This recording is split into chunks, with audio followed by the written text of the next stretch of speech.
Bueno, y preparándonos para lo que va a ocurrir en las próximas horas en esa misa funeral y lo que arranca a partir de ahí, es que le agradezco mucho que esta noche me acompañe el doctor Enrique Sanz, ex rector de la Universidad Pontificia Comillas de España y profesor visitante en el Departamento de Ciencias Religiosas de la Universidad Iberoamericana. Recordar, es universidad jesuita, la Universidad Iberoamericana, fundada en 1943. Bienvenido, y estamos hablando del primer papa jesuita. ¿Cómo nos preparamos en relación con estos aspectos del primer papa jesuita en lo que veremos en esa misa funeral?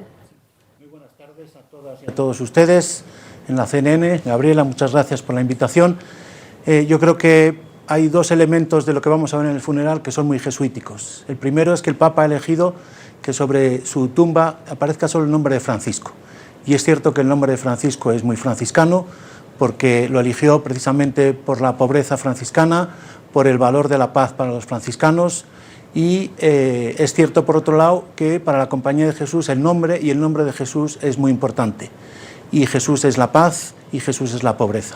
Entonces yo creo que se puede relacionar el nombre franciscano con el valor que daba San Ignacio también al nombre de Jesús, como el garante de la paz y el garante de la fraternidad y de la pobreza. Así que en la práctica sí veremos ese contraste, digamos que respecto de los funerales, hablemos del Papa Juan Pablo II y ahora el funeral del Papa Francisco, sí habrá ese contraste. Sí, por lo menos en los símbolos que ha dejado el Papa Francisco lo vamos a ver. Y uno es este y otro es el deseo del Papa Francisco de ser enterrado en un ataúd sencillo en contacto con la tierra. Y yo creo que esto, en mi opinión, es otro elemento muy jesuítico, porque tiene que ver con la vuelta a la tierra. San Ignacio era un hombre de la tierra, y el valor de las personas que están en la tierra, el contacto con los seres humanos, la dimensión vertical y la dimensión horizontal. Yo creo que esos signos, que son más bien símbolos, en mi opinión, son muy potentes y representan un poco lo que ha sido la vida del Papa Francisco, que han sido palabras y gestos continuamente. Claro, es el hombre y es el Papa que ha fallecido, pero ¿cuánto de esos símbolos, que además él protagonizaba perfectamente en su actuar por ser un hombre jesuita, se quedan, permanecen, digamos, en este ambiente y en ese, digamos, en este sistema religioso católico de la Iglesia? Sí, yo espero que se queden muchos de ellos y para mucho tiempo.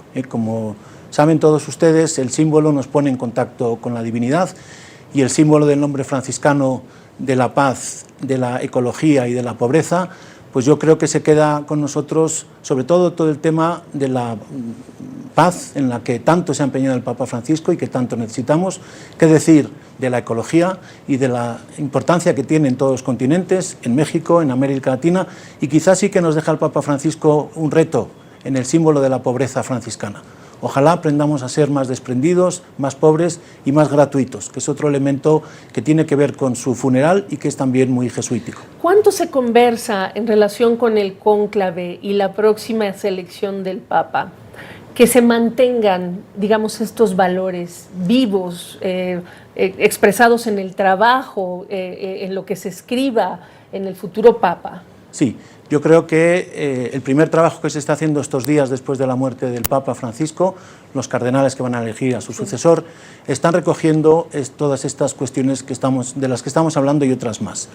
Y yo creo que este mensaje del Papa Francisco ha calado mucho en mucha gente, en muchas personas, cristianas y no cristianas, en muchas diócesis, y en ese sentido se va a seguir escribiendo, pensando, reproduciendo al Papa Francisco.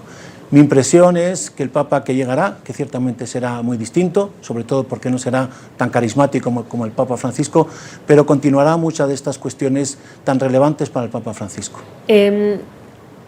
¿Cuáles diría que son los principales en un mundo tan caótico en donde parece más que evidente, estamos en guerra, estamos divididos, hay mucha polarización, la migración es una crisis, pero ¿qué busca cuando ustedes como jesuitas piensan en el futuro? ¿Qué buscan en términos de esos valores y los riesgos? Hay muchas personas que piensan que lo que va a ocurrir es que ahora quizá llega un balance o un contrapeso que quizá será más conservador, aunque el término conservador me suena más apolítico que en términos religiosos, pero ¿cómo lo define? Sí. Yo ciertamente creo que no podemos hacer cálculos de quién va a venir y probablemente venga una persona bastante distinta y a eso nos tenemos que acostumbrar y no hablo en términos de más conservador, menos conservador, sino sobre todo de carisma, de valores, de poner de relieve eso. Dicho eso, yo estoy convencido que todos los mensajes que ha mandado el Papa Francisco en sus apariciones públicas y los escritos del Papa Francisco, que todavía en algunos sitios son poco conocidos, tienen muchísimo valor. El Papa Francisco escribió 4 encíclicas en orden cronológico, una sobre la fe, la primera, otra sobre el amor, la última, y en medio la de la ecología y de la fraternidad, que yo entiendo que tienen que ver con la esperanza. Un Papa que ha hablado sobre fe, esperanza y caridad, pues es un Papa que nos deja un legado que tenemos que continuar. ¿Usted lo conoció? Pues Cuénteme, sí. Porque además uno de los grandes temas para él, y nadie olvida ese viaje a Lampedusa, Sí. con la crisis migratoria. Usted lo conoció para hablar también con él de ese tema. Platíquenos. Lo conocí en junio del 22, siendo rector de la Universidad de Comillas, porque en la universidad tenemos un instituto de migraciones y nos pidió una colaboración con el instituto y acompañé a la directora del instituto y a otras personas a visitar en audiencia privada al Papa Francisco. Platicamos mucho sobre las migraciones, nos dio unas visiones muy avanzadas y a la vez muy humanas de la migración y luego, lógicamente, pues practicamos mucho sobre la universidad, porque yo le fui presentando lo que era nuestra universidad, aunque él ya la conociera, de la importancia de los estudios universitarios, de lo que transforman la sociedad, como lo hace aquí también la Ibero, y luego tuvimos tiempo también de escuchar alguna de sus bromas y anécdotas de las que habitualmente el Papa Francisco acompañaba todas sus intervenciones públicas y privadas. ¿Las recuerda alguna de ellas?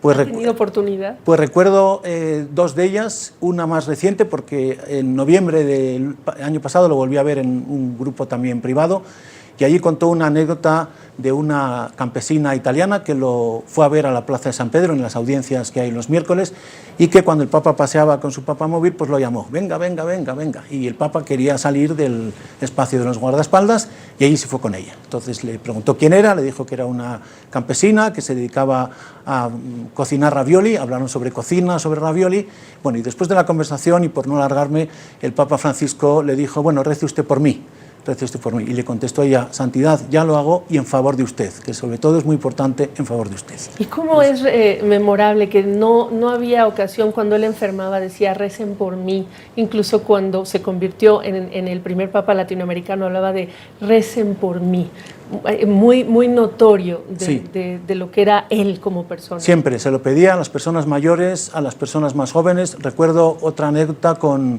chavos jóvenes en Roma, en Italia, a los que les dijo en primer lugar recen por mí y luego le dijeron, santidad, nosotros rezamos, pero queremos saber cuál es el pasaje evangélico favorito suyo. Les dijo el Papa, se lo voy a decir si rezan por mí, insistió, y si lo leen en sus casas. Y les dijo, mi pasaje favorito es el de la vocación de Mateo, y en mi opinión, y siguiendo algo que a mí también me gusta mucho en Roma, que es un cuadro de Caravaggio que se encuentra en la iglesia de San Luis de los Franceses, en la ciudad eterna, pues allí Caravaggio pintó la vocación de Mateo como una recreación, porque pinta a Jesús alargando la mano sobre Mateo como en la Capilla Sixtina en el relato de la creación. Entonces, la vocación de Mateo es la recreación, y para el Papa lo importante de ese pasaje, se lo dijo a los chavos, era la fuerza que tiene la transformación de Dios, que es la vocación es una recreación, es una renovación. ¿Qué se queda del Papa? Ahora, fuera de cámara, hablábamos de un Papa que decía, hay que reír, y luego me dice usted, pero hay que llorar, y lo decía él. Exactamente.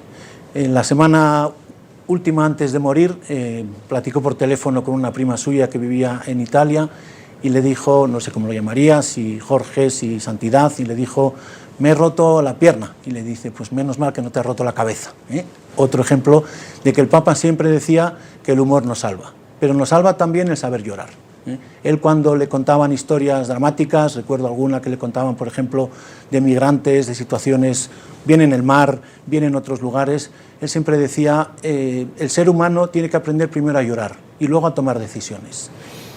Pues nos deja en este ambiente tan importante de recuerdo de la obra del Papa Francisco a horas de esta misa también importante, la misa fúnebre. Le agradezco la oportunidad, profesor, de estar aquí, platicarnos y compartirnos estas experiencias. Muchísimas gracias, Gabriela, y muchísimas gracias a todas y todos ustedes. Gracias.